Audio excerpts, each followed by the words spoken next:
tradisional benar ini nih kayak tempoyak, cincalo, ikan asin, dan ubi tumbuk.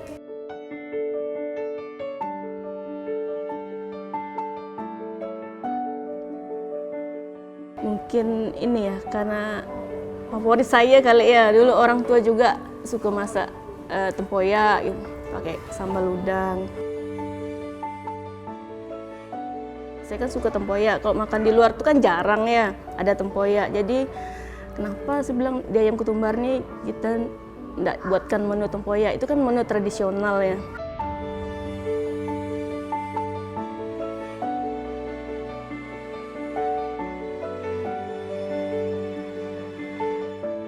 Ini sendiri masuk pada saat Melayu juga masuk ke Kalimantan Barat.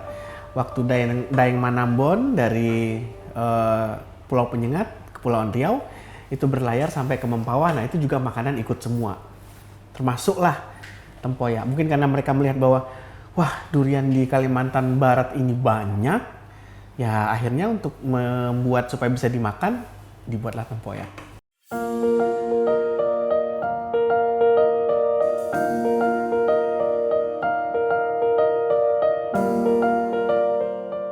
Ini di abad ke-14 itu udah banyak tuh tulisan-tulisan dari kerajaan-kerajaan Melayu yang menuliskan ada makanan bernama tempoyak.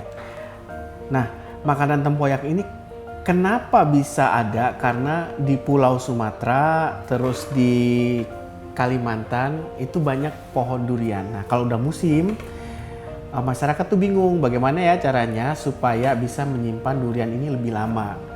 Nah, akhirnya mereka menemukan cara melakukan fermentasi. Nah, salah satu hasil fermentasi buah durian yang bisa kita nikmati sekarang itu adalah tempoyak. Ya, ada beberapa makanan yang bisa dibuat dari durian.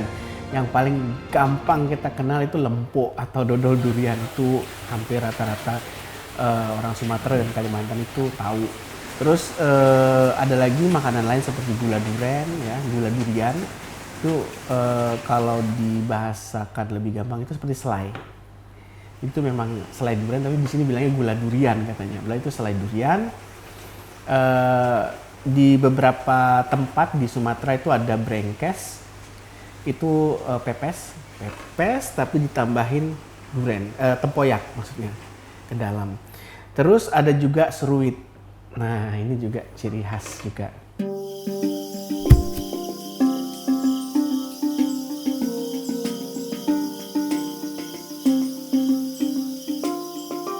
Itu jenisnya sih banyak tuh Kak. Nah, cuman yang saya tahu yang terkenal itu ada beberapa jenis.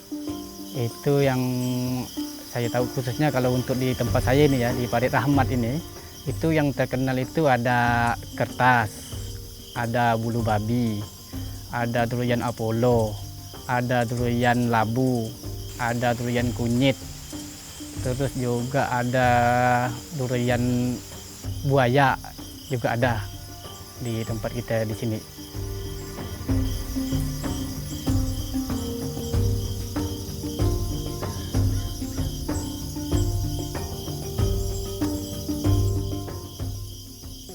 Kalau di tempat saya ini yang kita kasih nama Kak ya, ini kan pohonnya banyak, cuman yang kita kasih nama ini ada 3 Kak. Ada Dragon Ball, terus ada Super Ball, sama kacang hijau.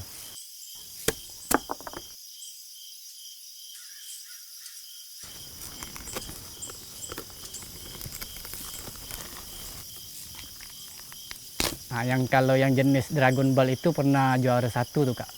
Waktu Pak Muda periode yang lalu. Itu pernah kita lomba sedesa Punggur Kecil, itu kita mendapatkan juara 1 di sini.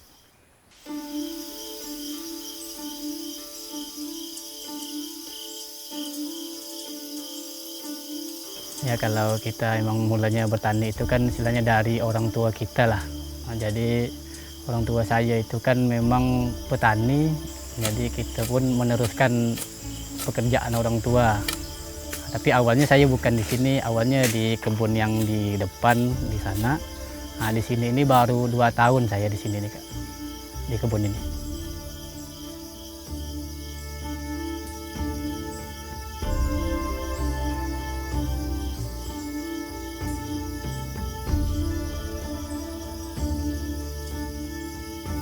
Ini luasnya 22 meter setengah, lebarnya, untuk panjangnya 360 meter.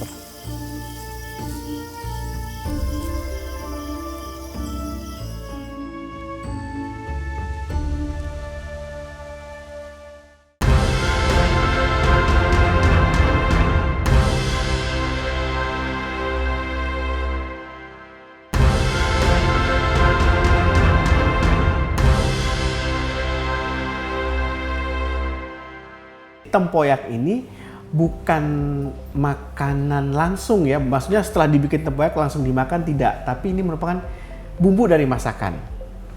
Nah, jadi bukan bisa langsung dimakan. Jadi tempoyak itu tidak boleh dimakan mentah, harus dimasak terlebih dahulu. Ada proses pemasakan terlebih dahulu.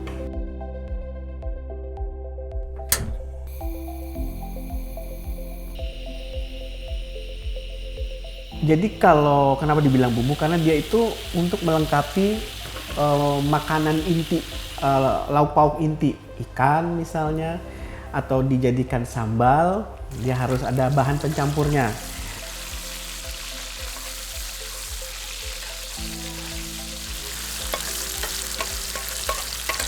Kebetulan saya biasanya suka buat juga nih, karena enak gitu loh untuk dicampur dengan bahan makanan. Biasanya saya pilih durian yang pastinya harus sudah mateng, terus diambil isinya, ya, pastikan dia sudah lembek, berair gitu ya. Bijinya dibuang, simpan di wadah yang bersih, baru ditambahkan garam sesuai dengan jumlahnya. Jadi tidak terlalu asin, ditambahin seperti membuat ikan asin, tidak, tapi memang diberikan rasa yang pas. Jadi seperti kita memberikan rasa asin pada makanan. Setelah itu dicampur dengan rata, disimpan di wadah tertutup di suhu ruangan, tidak terkena sinar matahari langsung, 3-5 hari. Dan tempoyak ini bukan fermentasi yang bisa disimpan lama. Jadi sebaiknya setelah dibuat fermentasi dalam jangka waktu 1 minggu sudah dihabiskan.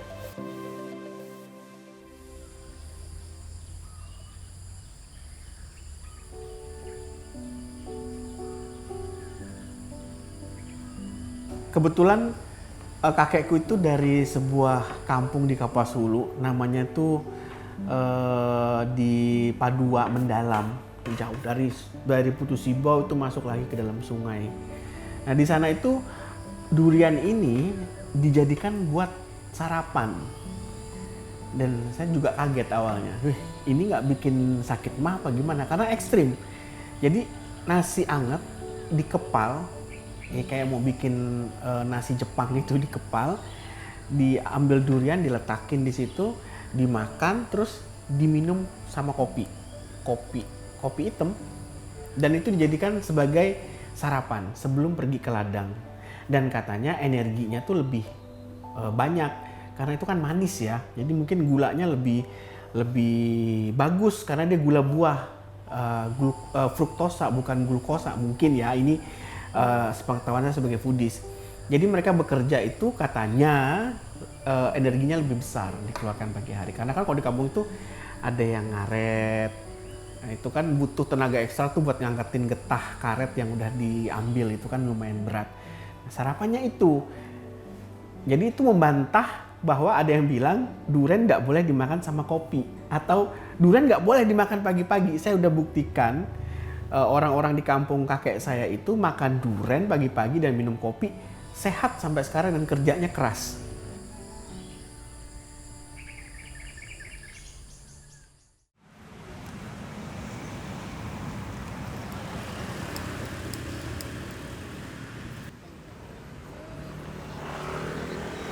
Jadi tempoyak ini makanan rakyat karena durian itu merupakan buah yang boleh dibilang setiap tahun ada, dan makin musim makin murah.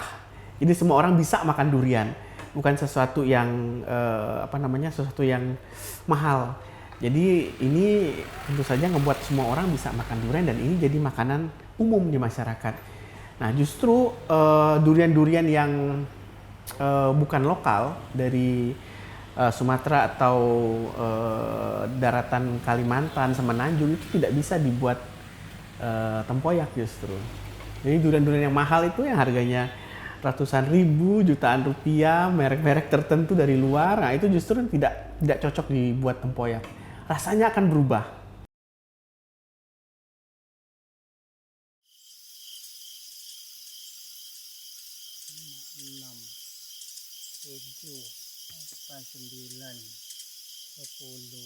Dua kali panen. Panen yang pertama itu di bulan Mei, itu yang pertama. Yang kedua itu kita panen di bulan Agustus, September kemarin. Kalau normalnya itu sih setahun satu kali sebenarnya itu Kak. Kalau untuk durian itu ya, tergantung cuaca. Kalau cuacanya bulan Februari itu panasnya agak panjang, bisa sekitar 20 hari ataupun 14 hari. Pas bulan Agustus juga sama, itu kan bulan-bulan yang panas Kak ya. Agustus sama Februari itu kan kadang panas gitu kan. Jadi kalau dia pas panas itu bunganya keluar itu Kak. Jadi bisa setahun 2 kali. Tapi kalau misalnya panasnya tidak panjang, kadang baru panas 10 hari udah hujan lagi, itu kadang bunganya tidak keluar.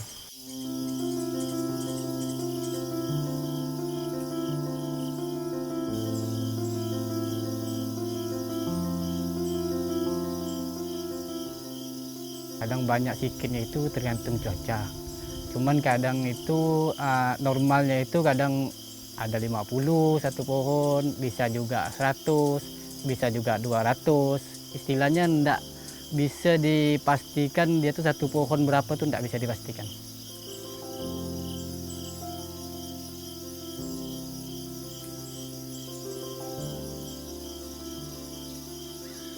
Kalau untuk kita di Punggur sih Kak ya, rata-rata ini kan di Punggur ini kan duriannya durian lokal ya. Lokal, bukan seperti daerah Jawa gitu kan. Kalau kita di Punggur nih saya lihat kalau khususnya untuk durian ini kayaknya enggak ada treatment khusus kayaknya Kak. Kayak pupuk, kayak perawatan yang lain tuh enggak ada. Emang kayaknya itu memang tergantung faktor alam kalau untuk kita di Punggur. Biasa saya lihat kalau misalnya di YouTube, di apa itu kan daerah-daerah kayak Jawa itu kan dia ada khusus pupuknya gitu kan. Kalau kita di sini itu lebih alami ya, lebih itu alam gitu.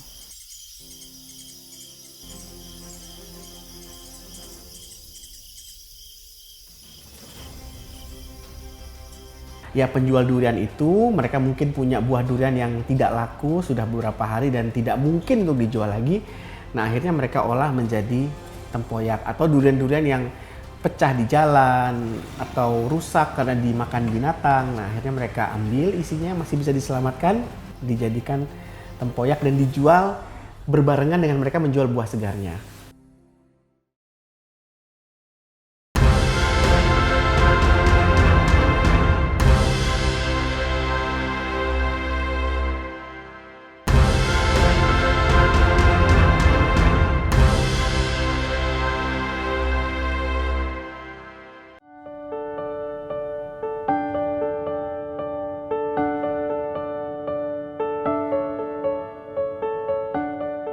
Mama suka buat tempoyak.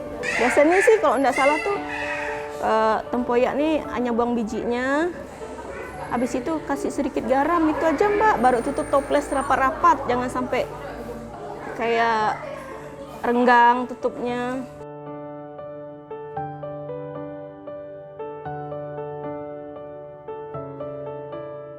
Nggak ribet sih Mas. Bahannya tuh paling kayak bawang merah, bawang putih, cabenya. Kalau mau di blender boleh, kalau mau diiris-iris tumis juga boleh. Paling tambahannya kayak udang gitu, tumis bahan-bahannya tumis semua, baru kita masukkan udang, baru masuk tempoyak. Kita buatlah sampai kali, sampai matang gitu.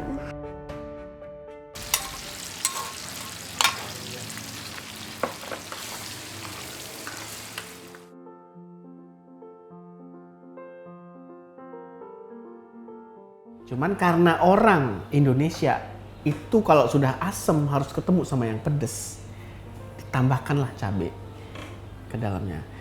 Nah akhirnya karena sudah ada cabai dan asem, kita butuh sesuatu yang fishy gitu ya, yang yang gurih. Akhirnya ditambahkanlah jenis-jenis ikan, seafood, karena itu kan ada amis-amisnya. Ya seperti kita suka makan terasi atau belacan itu kan, ada rasa aroma fishy-nya. Kalau udah kena asam, kena pedes, dikasih belacan, terasi, kok enak. Nah akhirnya tambahkanlah udang, cumi. Ini cuminya pun cumi asin lagi kan, wah tambah nikmat. Terus mungkin ikan patin. Jadi kalau ditambahkan dengan bumbu lain otomatis semakin kaya. Yang jelas gurihnya itu akan dapat dari berbagai macam sumber. Kalau dari gurihnya ikan tentu akan berbeda dengan gurihnya udang seperti itu. Nah, gurih-gurih ini akan membangun rasa nikmat yang tentu saja kalau udah kawin dalam mulut, wah ketemu nasi anget lagi kan, surga. Menu tempoyak ini kan nggak gampangnya. Ada tempoyak yang kualitasnya yang kurang bagus tuh kan rasanya pasti beda. Maka kita harus mencari tempoyak yang berkualitas, termasuk contohnya kayak duriannya harus bagus gitu. Kadang-kadang kan di pasar tuh ada, saya pernah pesan tempoyak dicampur dengan pisang gitu. Pasti beda rasanya. Jadi saya percaya sama langganan saya, biarpun agak tinggi harga enggak jadi masalah, yang penting kualitas.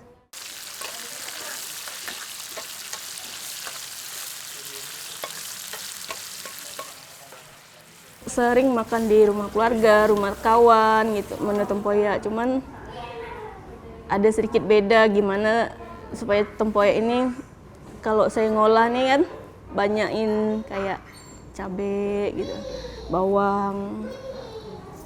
Paling kayak bawang harus ditumis semua, udang harus ditumis semua, baru kita masak tempoyak. Kayak kita numis cencalo sama aja sih kayaknya, kayak numis cencalo sampai kayak gula, garam. Nah, yang jangan lupa tuh gula. Kalau enggak kasih gula kan agak kurang gurih lah rasanya. Tapi kalau kita kasih gula tuh ada rasa manisnya, gurih lah intinya.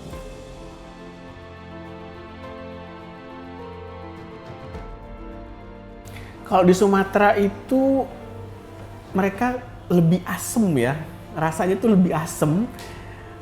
Kalau pedasnya kurang lebih sama, tapi yang saya rasa lebih asem. Jadi mereka suka nambahin lagi asem yang lain, misalnya asam kandis atau asam-asam yang lain.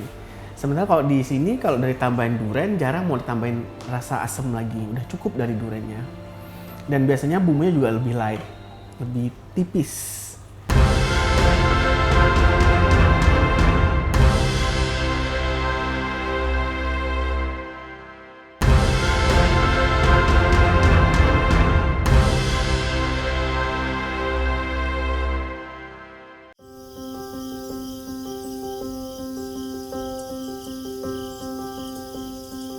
Kalau saya ke Tengkulak aja bang sini bang.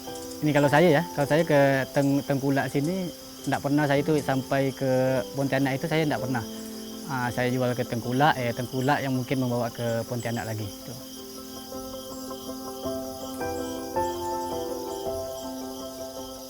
Ya kalau untuk hasil panennya ada yang juga dimakan, ada juga yang dijual gitu kan. Nah, tidak semuanya kita jual, tidak semua juga kita makan gitu kan.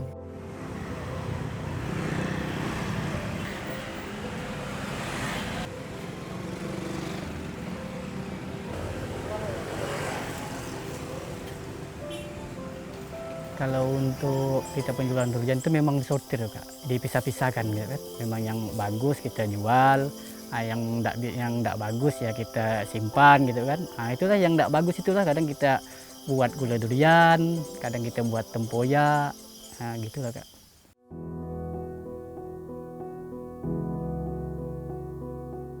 Mudah sebenarnya masak tempoyak, cuman mungkin orang lebih taunya hanya makan durian ya kali.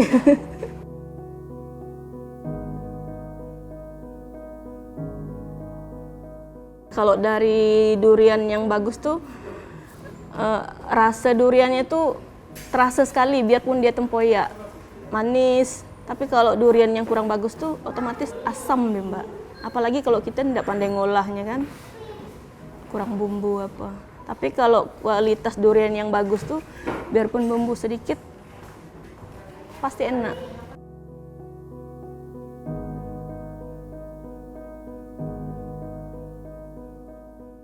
Saya udah sempat baca-baca literatur ya yang meneliti, dan anehnya ini meneliti orang-orang bule semua. Ini saya malah nggak tertarik meneliti tempoyak itu. Ternyata 30%-nya itu masih ada gulanya. Jadi masih cukup lumayan besar. Selain asam laktat, ada juga glukosa yang masih tersimpan di sana. Walaupun mungkin tidak sebesar saat dia segar. Seperti itu. Jadi karena itu tetap masih ada rasa manis waktu kita makan.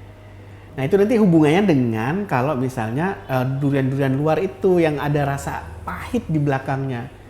Itu akan kebawa juga tuh pada saat dia menjadi tempoyak, dan itu pasti nggak disukain dong, ada rasa pahit di bagian belakang.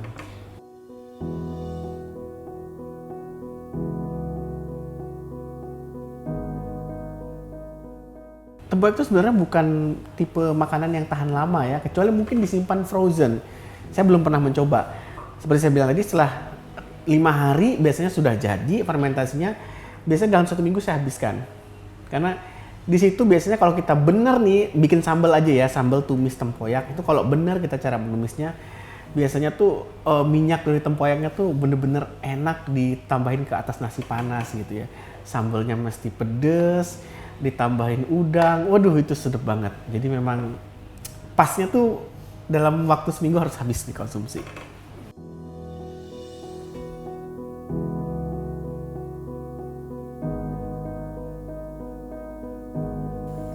Kalau saya sih favoritnya tempoyak itu lebih sukanya dicampur udang tuh Kak. Wah, kalau campur udang tuh sangat sedap sekali tuh Kak. Biarpun kita ndak ada lauk yang lain itu, tempoyak pun udah cukup tuh makannya tuh.